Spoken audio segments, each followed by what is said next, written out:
Dalam Bapa dan Putra dan Roh Kudus. Amin. Allah yang penuh kasih,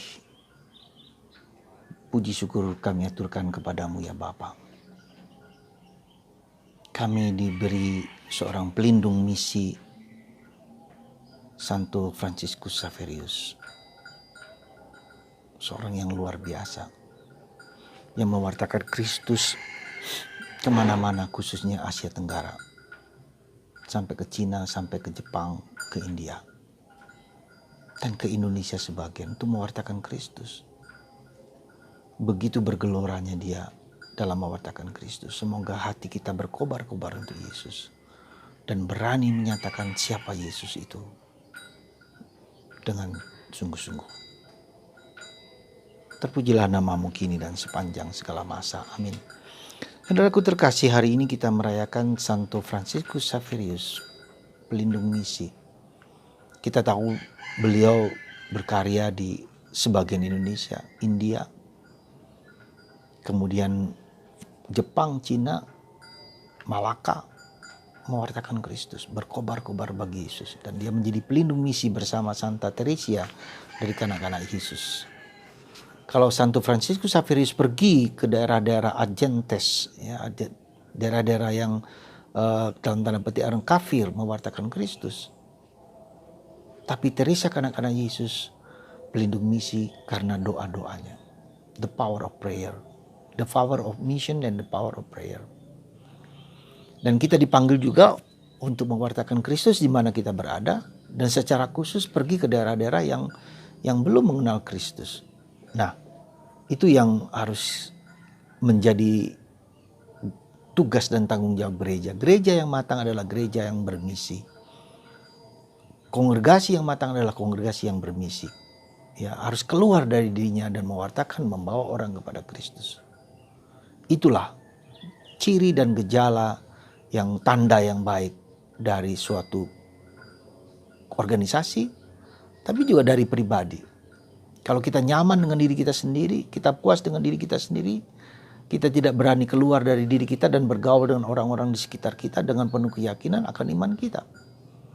Tentu kita tidak gegabah dengan mengatakan pada orang lain apapun juga di hadapan orang, tidak. Tapi dengan penuh kebijaksanaan, dengan penuh keyakinan, mewartakan Kristus dengan cara-cara yang sesuai dengan tanda-tanda zaman yang ada di sekitar kita. Maka mari saudaraku terkasih, kita mohon rahmat bahwa kita masing-masing dipanggil untuk bermisi. Sekali lagi, kita masing-masing dipanggil untuk bermisi. Untuk pergi mewartakan Kristus dimanapun berada.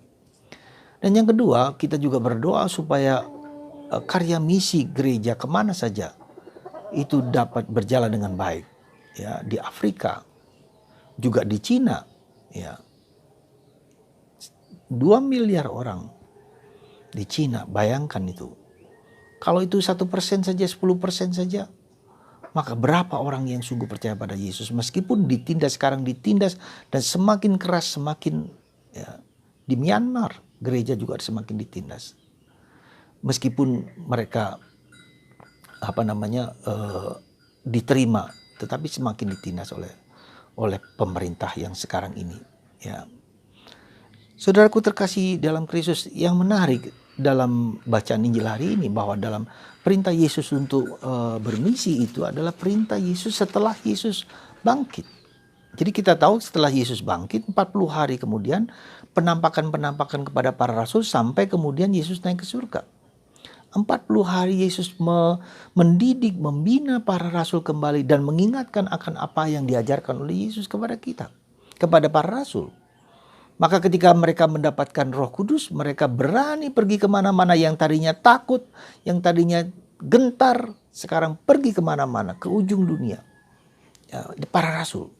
Sehingga kita sekarang bersyukur mengenal Yesus lewat orang-orang yang mewartakan Kristus. Maka kita wajib sekali lagi, tanda kedewasaan kita, tanda iman kita, tanda keyakinan kita bahwa kalau kita diselamatkan, kita juga harus mencari orang untuk diselamatkan. Ya, harus. Ya. Tetapi itu keluar dari suatu pengalaman penghayatan iman kita akan Kristus. Ya, itu keluar dari iman yang dalam itu.